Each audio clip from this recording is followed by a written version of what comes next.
आज मधमाशी पालन प्रशिक्षणाचा निरोप समारंभ आहे. जास्त टेक्निकल गोष्टींबद्दल बोलणार नाही, परंतु या 5 दिवसामध्ये जे पाहिलं मी ते थोडंसं बोलण्याचा प्रयत्न करेन.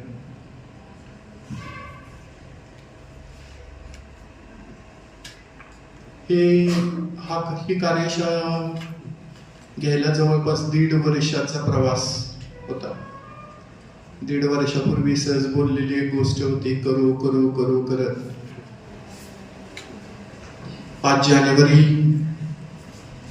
ही वेळ आली आणि ही कार्यशाळा आज समारोपाच्या दिशेने चाललेली आहे. त्यातून खरंच काय मिळालं का याचा थोडासा परीक्षण केल्यानंतर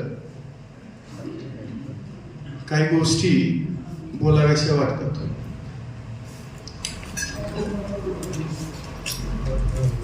योगायोग बघा, जगामध्ये सगळ्यात निरागसपणे काम करणारा जर कुठला जीव असेल तर तो मधमाशीचा असतो. कुठलीच अपेक्षा कोणाकडनंही न धरता निरंतर काम करणारा एक जीव. आणि या जीवासारखे 5 दिवसामध्ये तुमचा वावर पाहून एकमेकाशी खूप आनंद झाला. जे RSC मध्ये फार कमी पाहायला मिळत होतं, जे लुप्त होत चाललेलं होतं, जे संघटन कौशल्य तुम्ही दाखवलं, जी इन्व्हॉल्वमेंट तुम्ही दाखवली, जिथं बळजबरी फार कमी करायला लागली, ज्या इंटेन्सिटीने तुम्ही डेव्हलप होत आहात, ज्या प्रामाणिक पद्धतीने तुम्ही स्वतःला घडवण्याचा प्रयत्न करत आहात, ते या कालावधीमध्ये थोड्या मोठ्या प्रमाणामध्ये बऱ्याच जणांमध्ये दिसलं. ही या कार्यशाळेची सगळ्यात मोठी उपलब्धता असेल. कारण मी कायम म्हणतो की आपले विचार मांडायला कधीच थांबू नका. जर ते खरं असतील तर ते स्पष्टपणे मांडण्याचा प्रयत्न करा. जशी मधमाशी आहे निरागसपणे तुम्ही काही करा. मग तुमचं ज्ञान असेल, तुमचे विचार असतील, तुमचे संस्कार असतील, तुमचं वर्तन असेल, जर त्या पद्धतीने जर तुम्ही ठेवलं तर त्यातून तुम्हाला काय भेटतंय याचा विचार न करता चालणारा व्यक्ती हा समाधानी राहतो. त्यामुळेच जगामध्ये सगळ्यात समाधानी ही मधमाशीला समजलं जातं. यावरून सहज आठवलेली, कारण इथं मी ब्रेक पण दिला नाही, मला माहित पण नव्हतं की किती विद्यार्थी आपले मनोगत व्यक्त करणार आहेत. फक्त बोलवलं आणि विचारलं की बाबा किती, असं पण व्हायला नको की खूप रटाळ होईल असं. पण आज खूप आनंद झाला. बऱ्याच जणांनी येऊन आपापले या कार्यशाळेबद्दलचे मत मांडले. तुमच्या असणाऱ्या अनुभवातून तुम्ही ते मांडण्याचे प्रयत्न केले आणि त्यातून एक कधीतरी वाचलेली एक गोष्ट आठवली. एक व्यक्ती होते, अतिशय गरीब कुटुंबातनं उभा राहिलेला एक व्यक्ती, ज्यांनी धाडस दाखवलं आणि एक लहानसा व्यवसाय चालू केला. त्यांचं नाव होतं रॉकफिलर. ते व्यक्ती अथक परिश्रमात नंतर त्यांनी इतकी अफाट संपत्ती कमवली की त्या अफाट संपत्तीचं मोजमाप राहिलं नाही. परंतु एक दिवस असा उजेडला की वयाच्या 58व्या वर्षी त्यांना एक रोग झाला आणि त्यांच्या असणाऱ्या डॉक्टरांनी त्यांना सांगितलं की सर खूप झालंय, 1.5 महिना तुमच्याकडे वेळ आहे,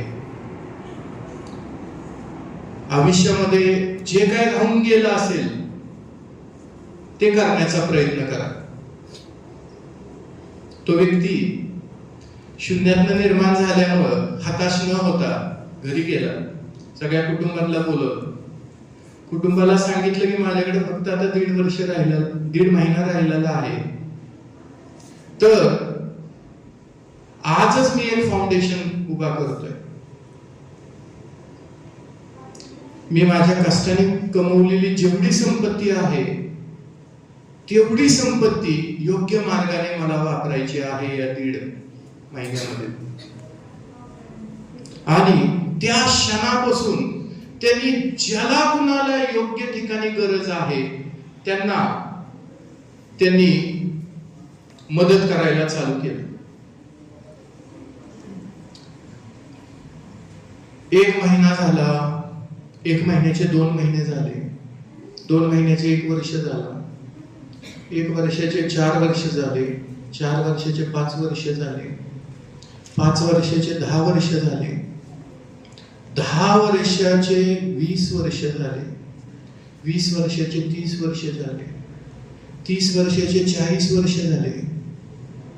58 वयाचा व्यक्ती जो 1.5 महिन्यामध्ये मरणार होता, 98 वयापर्यंत तो कंटिन्युअसली दान करत राहिला, तरी देखील त्याची असणारी दानपेटी कधी संपली नाही. उलट असं झालं की जगातला सगळ्यात श्रीमंत असणारा व्यक्तीची वाढल्यानंतर देखील संपत्ती ही जवळपास त्या काळी असणाऱ्या संपत्तीच्या 150 पट वाढली. आयुष्य मात्र वाढलंच, पण संपत्ती सुद्धा वाढत गेली. याचं कारण या गोष्टीतनं काय घ्यायचं याचा विचार हा तुमचा तुम्ही आता करायचा. या ट्रेनिंग मधनं तुम्हाला काय मिळालं? एक जगण्याची उमेद मिळाली का? आज खरंच वाटायला लागलं की RSC कुठंतरी जिवंत व्हायला लागले. आज कुठंतरी तरुणांमध्ये स्वप्न दिसायला लागलेत.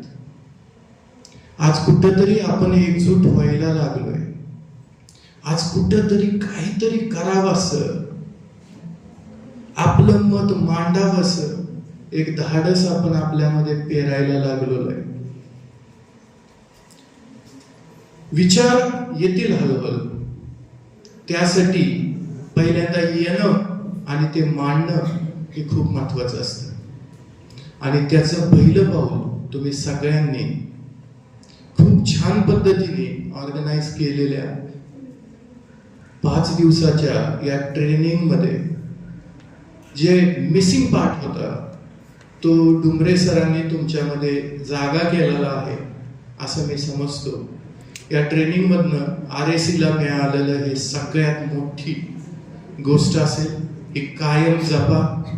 आपल्या आयुष्यासाठी जे योग्य आहे, जे तुमचं भवितव्य घडवेल, जे तुमचं तुमच्या आईवडिलांचं स्वप्न पूर्ण करेल, या मागे प्रामाणिकपणे धावण्याचा प्रयत्न करा. आजचा दिवस कदाचित नसेल तुमचा, उद्याचा असेल, परवाचा असेल, पण दिवस प्रत्येकाचा असतोच. फक्त त्या दिवसाची वाट न पाहता जशी मधमाशी प्रामाणिकपणे प्रयत्न करते तसंच तुम्ही निरागसपणे प्रयत्न करण्याचा एक हट्टास मनामध्ये बांधा. एवढीच अपेक्षा धरतो. आणि सर्वांनी एका हाकेमध्ये माझ्या एवढ्या मोठ्या प्रमाणामध्ये या कार्यशाळेमध्ये सहभाग दिलात त्याबद्दल आभार नाही मानणार, परंतु याचा मोबदला निश्चितच तुम्हाला मिळाला असेल अशी अपेक्षा धरतो. तुमच्या भावी जीवनासाठी, तुमच्या प्रयत्नांसाठी एवढा मोठा नाही आशीर्वाद देण्या इतपत, पण या प्रवासामध्ये जर काही योग्यतेचं तुम्हाला वाटत असेल तर कधीही तुम्ही येऊन भेटू शकता सर्व प्राध्यापक वृद्धांना, की जे तुम्हाला कायम सहकार्य करतील आणि तुमचे भावी आयुष्य जास्तीत जास्त सुकर हो एवढीच अपेक्षा करतो. धन्यवाद.